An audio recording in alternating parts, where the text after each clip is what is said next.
Welcome back, everybody. It's been a little while. I'm sorry. A lot of things happen. Some good, some not so good.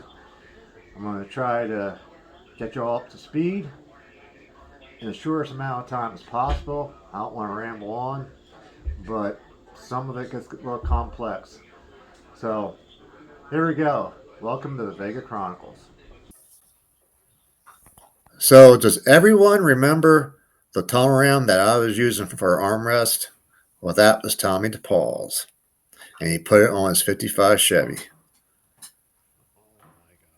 Look at that badass car. Boy, is that nasty looking. And what's really cool about it is that he runs it without a hood. Ah, there's just something nasty about that look. Ay, ay, ay. Sounds nasty too.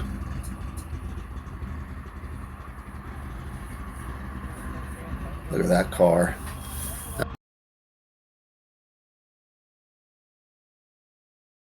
Hey everyone, I got Tommy here. One of my problems with my motor is that we had so many different things we were chasing, and I'm trying to figure out, without rambling on, like the events that took place to lead us up to actually finding the problem. So, without me rambling on, brought Tommy with because poor Tommy heard every little bit and piece. Like, I'll ramble on too. So, anyhows, I put a new fuel system in it. I put an electric pump in it, and I took it for a ride. Tommy was not there at the time. I took it for a ride, and on the way back from the ride, it just started smoking like a steam engine. It was bad. So I took it back, called up Tommy, almost in tears. Like, oh my God, Tommy, I can't believe this. I can't believe it. I must have done something to the motor, blah, blah, blah. So he comes down. By the time he comes down, okay, open the hood. I started up, and he notices that the fuel regulator was messed up. Or Yeah, I think we were just turning the key on, right, yeah, just turning the key on. and the fuel pressure would just max out. It maxed out. And then even as I would adjust the regulator, I backed it off almost as far as you could. It still was too high. It just wouldn't let up. So at that time, then I thought I flooded the motor, washed down the cylinders and had, because there was fuel in the oil. So I was hoping that Yeah, it was over full. it was over full. So I was hoping that it was change the oil, and then just everything would be okay. But as soon as I changed the oil, and then I could start up and take it for a ride, and it would be fine. But then all of a sudden, it would start smoking again. And then also we had, is that the same time we had the spark problem too? Yeah, I think we were checking to make sure the ignition was right, and Yeah. and then we were back and forth with the voltage on that. Yep. It's hard to remember everything. I know, that's why I brought you here, because there's a lot of little. But I know the first thing was definitely we thought it flooded the motor out. Right. For sure. Right. And that it made did. sense because Yeah. of you doing the fuel system Right. and the regulator not being right. Because, no, you know what, then remember, you went and got a better regulator. Yeah. Oh yeah. I got yeah. So we got a better regulator, and we got that straightened out, but it just wouldn't run right. And again, when I thought it was running right, I would take it for a ride, be real happy. And as soon as I got on it, any significant amount, the smoke would pour out. And at that time, also there was one of the spark plug wires actually the spark plug was very close to the header. Right. So it would kind of burn through. So I thought at the same time, we kind of thought that it was, at least I kind of thought that it was, fouling out a plug or something like Yeah, that. like we ended up, between the fuel system being in trouble, but then, we ended up almost like a misfire Right. because of the spark jumping. And the car has such a rough cam that it's hard to tell a misfire at idle. Right. And then when you got on it, it seemed to run fine, smooth. Right. Right. Yeah, exactly. And at what point didn't we couldn't get it running at all at one point, and that's when we were checking for vacuum leak. Yeah, we couldn't, well, yeah, remember I think we were actually spraying around Right. to see if it had a vacuum leak. Right. And I went back and I rewired the ignition a little bit different because we were worried about that. Right. Kind of put it back to where it was. And that didn't make a difference. So at this point, it's a mystery. I mean, there really was no. Oh, also one time because rebuilt the carburetor, remember? Oh, yeah, right. Because we thought maybe, Yeah, I forgot about that. for whatever, maybe dirt got into it and. Yeah, and we actually, Mike did find some dirt in there. Yeah, so that's another thing with this problem. A lot of these problems we're describing, they had little clues that might be it. You know what I mean? It wasn't just like, Well, I think there were so many things happen, like one thing kind of led to another. Right, uh-huh. And then, you kind of chase that one down, and then we get a different symptom. Right. But then the first symptom would come back. Right. We were kind of chasing our tails for sure. And also, it was another thing, because before, nothing was really right with that car. It ran fine. Remember, Yeah, exactly. Exactly. There's couple, so there was, distributor wasn't. That was kind of. Yeah, monkey rig. with all the things we had, nobody likes Mallory distributors, and we thought maybe the way the wires weren't the greatest thing in the world, and maybe this wasn't exactly perfect or up to par. But with all the things that might have not been great, it ran perfect. Right. And now we started fixing things one by one to make it the way it really should be, and it almost made it worse. Yeah, exactly. So exactly. It was like we're fixing stuff. It's like, and each time this happened, I would start it up, and again, I'd be so happy because it would run good. It run bad, and then I'd take it for a ride. I actually get on it a little bit. It's like, oh wow, this is good. And then all of a sudden, right before I come home, I get on it really bad, and all of a sudden, smoke come out again. See, the other thing you have to remember now too is that this isn't like one weekend. No, this is. This is like, okay, we wait for the fuel regulator to get mailed to us, and we put that in, and then we're going back and forth. Right. And I mean, this was a drawn out thing. A week after week, Yeah. and as it went on, I was trying to fix this, and all along, I was calling Tommy up. I'm like, what the? I almost changed my phone number. It was bad. It was bad. But so then I actually thought at some point in this whole debacle that I thought maybe a head gasket went. That's what I was thinking. Yeah. For whatever reason, I don't know. We did check the compression of everything. Yeah, I did correct. Yeah, We did all that. Everything you could think of to do mechanically. Yeah. We really, I think, hit every base. Yeah, I think. yeah. I don't think there's nothing we overlooked. So, yeah. So, at some point, I thought it was a head gasket, and I said, "I'm pulling the head off." And I was hoping to pull the head off, and I thought it was going to be aha, like smoking exactly. gun, bam. No such luck. Nothing. The head looked. At that point, again, we're looking at just the stuff that's going to jump at you because that's what we thought it was. So pull the head off, no go. So then our friend Pat, got to talk to him. I'm pulling the whole engine out, and he thought maybe I washed down the rings and something happened to the rings, like they detonated or something like that. So again, okay, so I have some video of it too. We pulled out the motor and brought it out, took it to Pat's. All this took weeks and weeks. This wasn't like bam. Now, the other thing you have to understand is Pat built motors for Penske Racing for a long time. Right. So he has a lot of experience doing this stuff. This is A lot of experience. He ain't no fly-by-night guy. He's been doing this stuff for forever. And he's very particular. If you want anybody to rebuild your motor, or have somebody find something, it would be him. Yeah. So. Anyhow, so we pulled it out, took it to Pat, and Pat started taking, we took out one or two of the pistons where we thought it might have happened because we were smoking from. Right. And there was no smoking gun. It's like, oh my God. He goes, at that point, again, he thought something with the ring, something. Yeah, because it was 5 and 7 cylinders that was Right. giving us the trouble. Right. And I think it ended up being number 5. 5, yep. Number 5 ended up being the one that was really the issue. Yeah, no, I think it was 7. Was it 7? It was 7. I gotta look at the head again. I don't remember. So, anyhow, so we take it to Pat, and he called, he sent a text or talked to me in person. He goes, well, I didn't find nothing really, it could definitely be coming from the rings, something if the rings didn't seat right, whatever, but, he was not really like dead set that that's it, but you really had no other choices at this Yeah, point. I don't think there was anything that stood out that was No. like, this is exactly what happened to this engine. And the crazy thing is, Pat was taking this thing apart and we're kind of looking at it. We didn't find anything that was the smoking gun like Stevie's saying. Right. But Stevie and I had a conversation here in the garage, which was kind of Right, crazy. it's kind of crazy. But, we're like, well, I'm no matter what, we're talking, he's actually walking out the door, and talking about, re-ringing this thing and hopefully it'll be okay.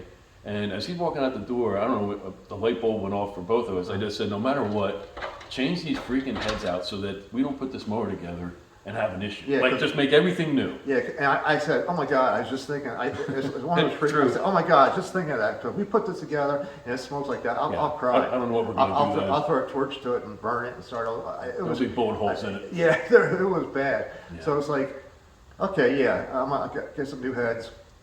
Because Yeah. the other thing too, Pat was talking about it, is going from the straight to angle plug Yeah. to alleviate the spark plug wire issues being too close and all that stuff. So yeah, so okay, so I'll get new heads. They're not the they're good heads, but they're like a Chinese knockoff, whatever. So went home. I think I told Pat. I think I might even order the. It's all took. I might have, yeah, because Yeah. I ordered them through Liberty. Yeah, so it was all a matter of 24 hours or so, and then I get a phone call from Pat. It is the freaking head. Inside the head, where they poured and polished, what do you call that? Oil galley? Yeah, it's very thin on the back side of the head, Okay. where the intake runner is. And I don't port heads, so I don't want to mean like I know exactly what I'm talking about. But with the heads being a little bit thinner castings, you definitely have to be careful how far you port them because there's not a lot of material. Because I guess the molds they have or whatever, Right. they're never 100% right from top to bottom. So I guess it's just you just got. Well, long story short with that, which is kind of too late right now. It's a very long story, but long story short is that there was a hole in the head, and so I guess it would go okay. Then when the vacuum would pull up, it would pull the oil down through and make it all. And at that point, it's like, oh my God. Then well, what happened with this? What happened to that? I guess what happened, and I'm not really, I'm not saying a blame game, or I really have no. At the point, I was on a budget to buy this motor, okay. And the guy who built the motor, which he's still a good guy, I mean, this is no hard fit, but he wanted to give me the most bang for my buck. He really wanted, I was under a budget, he wanted me to be a badass among other, so he poured and polished really good, did a really good job, but it just It went through. went through. It went through. And it's just, for whatever happened, so, by that time, we got new heads on it, stuff like that. And again, I have some video of us putting it in again, but Yeah, now it I runs put the great. motor together, Yeah. and we ran it on a stand here, Yeah, which that's a little I don't even know what to say about sketchy that. at best. Yeah, It's one of the dumber things. it wasn't great. And anybody, if you're friends with Pat, at some point in your lifetime, you're gonna say, okay, is this gonna kill us or not? And it's just, but yeah, thanks to Pat, and also Mark Swaverly came up. Yeah, he helped put it together. He helped put it together. Two times he's up for vacation, and he's over at Pat's putting it together. Hats off to him.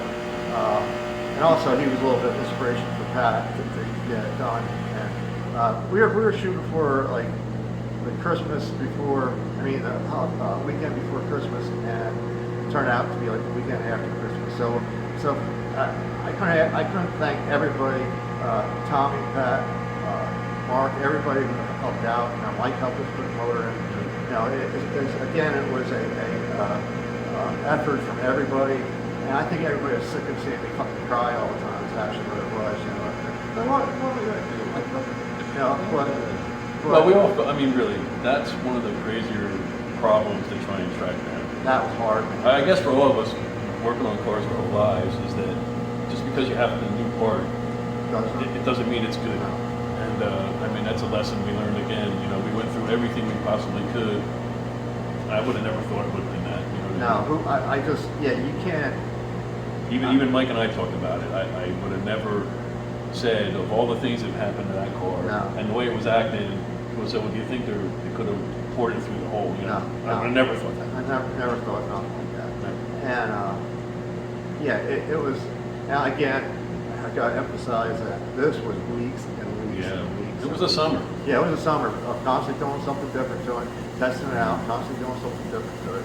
And it's actually kind of hard, and why I'm doing this interview, it's kind of hard to get everything in without, I forgot so many details, so I had to bring Tommy because, again, poor Tommy went through it all.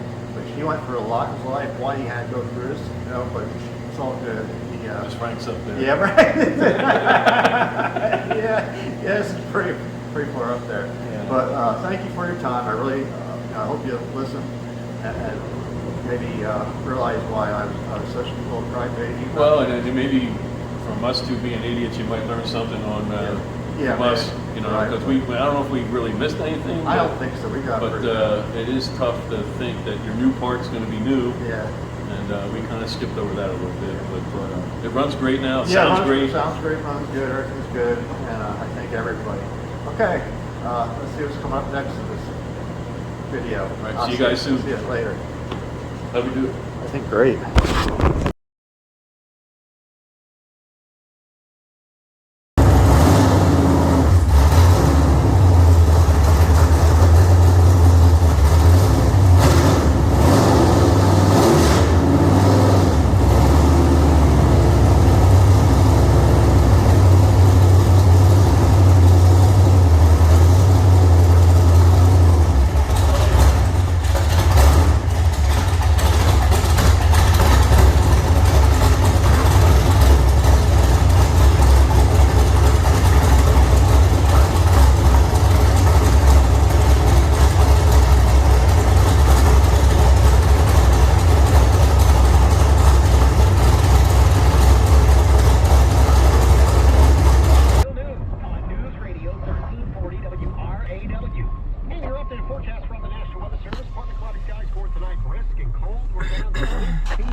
God, is that thing loud! Shoo!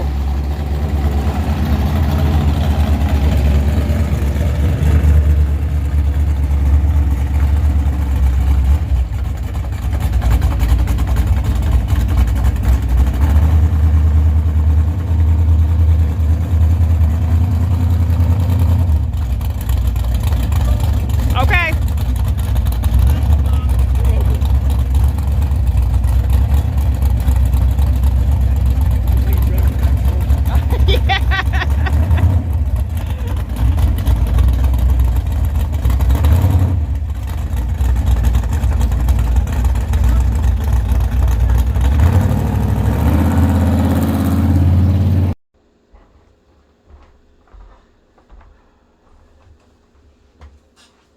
I want to thank all of you for tuning in. I really appreciate it. Having a Vega breakdown was really one of the least of my problems. I lost my father right before the new year. He was 82 years old. In episodes to come, I'd like to do a little video about his Corvette he drove. It was a 55 Harvest Gold Corvette. Looked bone stock original, but it had a badass motor with nitrous on nonetheless. He was 82 years old, couldn't really see that good, but he drove it. And because when my dad passed away, my mom passed away over 20 years ago, I've been doing a lot of thinking back at times growing up. And I grew up in, I think, was a great time to grow up. I had great fun. I mean, everybody has their ups and downs, their woes, and this and that. But the time frame I grew up, I thought it was just cool as hell, you know. And my mom passed away over 20 years ago. She was an angel, and that's not me just saying that. Anybody knew my mom, she was an angel. And they said, you know, boys like to marry somebody like their mom, and I did. My wife is just like my mom.